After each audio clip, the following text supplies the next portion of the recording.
नमस्कार, स्वागत है आप सभी का। एडेड जूनियर शिक्षक भर्ती में आज इलाहाबाद हाई कोर्ट में सुनवाई होनी थी। सुनवाई समाप्त हो चुकी है। सीरियल नंबर 5 पे लगा था मामला। थोड़ा सा नंबर लेट आया लेकिन सुनवाई हो गई है और जस्टिस आशुतोष श्रीवास्तव सर की बेंच में मामला सुना गया कोर्ट नंबर 36 में।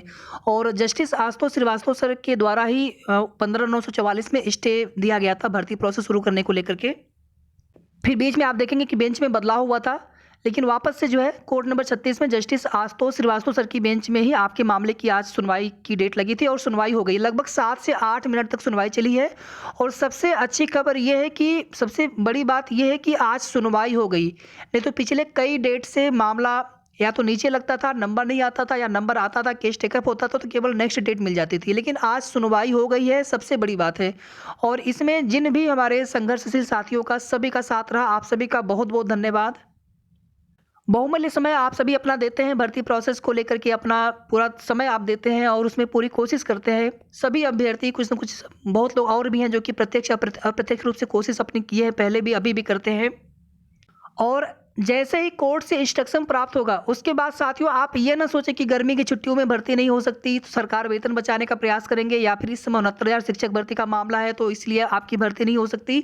आपको बता दें 69,000 शिक्षक भर्ती में 1 जून को जो प्रक्रिया शुरू होने जा रही थी जून में, जबकि जून में छुट्टियाँ होती हैं और आपकी भर्ती तो छोटी सी भर्ती है, तो इसलिए गर्मी की छुट्टियों से कोई दिक्कत नहीं है। सरकार को, अधिकारियों को भर्ती करनी होगी। भर्ती आपकी किसी भी समय पूरी की जा सकती है।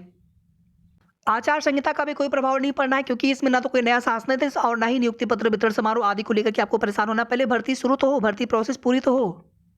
तो कुल मिलाकर के साथियों आज जो है सभी पक्ष के अधिवक्ता मौजूद थे, सरकारी अधिवक्ता भी मौजूद थे, थर्ड पार्टी के भी अधिवक्ता मौजूद थे, जो याची हैं उनके भी अपने सीनियर अधिवक्ता भी उन्होंने कर रखे हैं, तो वे लोग भी उपस्थित थे। और कुल मिलाकर के आप देखेंगे 15/944 में 4 वीक्स का टाइम मांगा गया था, मतलब आगे की डेट मांगी गई थी।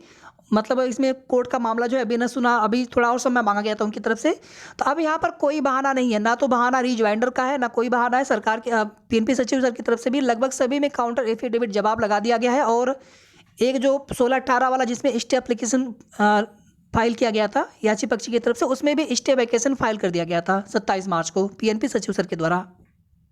तो कुल मिलाकर के अब यहाँ पर फाइनली एक डेट लगा दी गई है 12 अप्रैल की, और इसमें समय भी फिक्स कर दिया गया है 2 बजे का। 12 अप्रैल को 2 बजे से केस सुना जाएगा आपका और ये फाइनल सुनवाई होगी। उस दिन केस डिसाइड हो जाना है। इसमें ना तो कोई समय दिया जाएगा अतिरिक्त रिजवाइंडर आदि दाखिल करने को लेकर के याची पक्ष को। इसके पहले भी फाइनल हियरिंग की डेट लगी थी, लेकिन उसमें आप देखेंगे कि किस प्रकार से जो मैटर टैग हुआ था, एक पुराना मैटर था 18/157 वाला, उसमें जाकर के अपना मैटर टैग हो गया था। एक बार वो लीडिंग पिटिशन था, एक बार 15/944 लीडिंग पिटिशन बना, उसमें बहुत सारी दिक्कतें आ रही थी।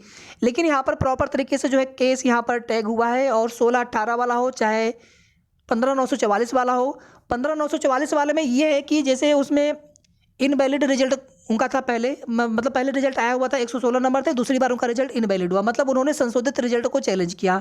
16/18 में भी रिजल्ट इनवैलिड हुआ है क्योंकि उसमें उन्होंने गोला भरना था, इंग्लिश का गोला भर दिया एसएसटी का। अब यहाँ पर चीज़ें समझ में नहीं आ पाई। बाकी देखिए गलती हो सकती है, ह्यूमन एरर हो सकता है, मानवीय त्रुटि हो सकती है, लेकिन आप सभी जानते हैं कि उसमें जो नियम है उसी के हिसाब से ओएमआर शीट की जाँच की जानी थी। अब पहले वाले रिजल्ट में ओएमआर शीट की स्कैनिंग में जो कुछ भी गड़बड़ियाँ हुई थी, आप सभी जानते हैं कि उसमें दोबारा से फिर बहुत ही प्रॉपर तरीके से वर्तमान पीएनपी सचिव अनिल भूषण चतुर्वेदी सर के द्वारा पूरा उसमें प्रयास किया गया था कि कोई भी उसमें गलती नहीं होनी चाहिए, और उसके लिए प्रॉपर शासनादेश भी जारी किया गया था, कोर्ट का उसमें आदेश था। तो 12 अप्रैल को मैटर डिसाइड हो जाना है। अप्रैल आप सभी के लिए अच्छा, अप्रैल का महीना आप सभी के लिए अच्छा होगा, और लगभग 12 अप्रैल के आसपास ही चुनाव की अधिसूचना भी जारी होनी है। और एक बार अगर 12 अप्रैल को ही मैटर डिसाइड हो गया, या फिर अगर उस दिन डिसाइड नहीं भी हुआ मैटर, तो उसके बाद लगातार ही डेट लगनी है। 1 से 2 डेट में मैटर आपका डिसाइड हो जाएगा। उसके बाद भर्ती प्रोसेस शुरू हो।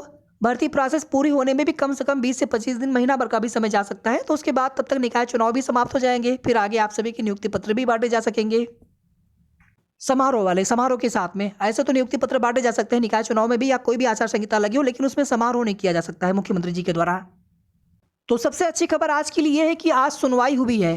मैटर को जज साहब ने समझा और उन्होंने कहा कि इस पर जो है बिल्कुल हम फाइनल सुनवाई करना चाहते हैं और इसके लिए उन्होंने 12 अप्रैल की डेट फिक्स कर दी है, 2 बजे का समय फिक्स कर दिया है। अब उस दिन चाहे आधे घंटे सुनवाई हो, चाहे 1 घंटे सुनवाई हो, लेकिन उस दिन सुनवाई होगी, अच्छे से सुनवाई होगी। अब यहाँ पर एक प्रयास और करना है कि पीएनपी सचिव सर से मिल करके, फिर से मिल करके, कि सर आप उसमें जैसे डबल एजी की भी मांग की गई थी पैरवी करने के लिए, तो मजबूत पैरवी करने के लिए सर इस बार जो है अपनी पूरी कोशिश आप कर दीजिए। जवाब लगाने के साथ साथ एक मजबूत पैरवी भी हो जाए आपकी तरफ से, ताकि जो फैसला जो हो वो भर्ती प्रोसेस शुरू करने को लेकर के वो इंस्ट्रक्शन प्राप्त हो जाए और जो भी कोर्ट वाला मैटर है वो डिसाइड हो जाए।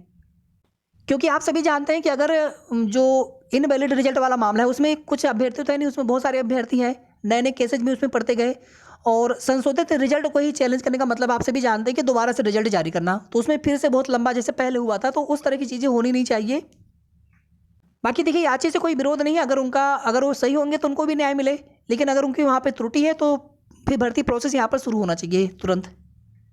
तो ये कुल मिलाकर के आज के कोर्ट सुनवाई की अपडेट थी। शेष आगे की जो भी जानकारी मिलेगी या फिर आज की सुनवाई का कोर्ट ऑर्डर जैसे ही जारी होगा, डिलीवर होगा, आप सभी को तुरंत उसकी अपडेट दे दी जाएगी। धन्यवाद।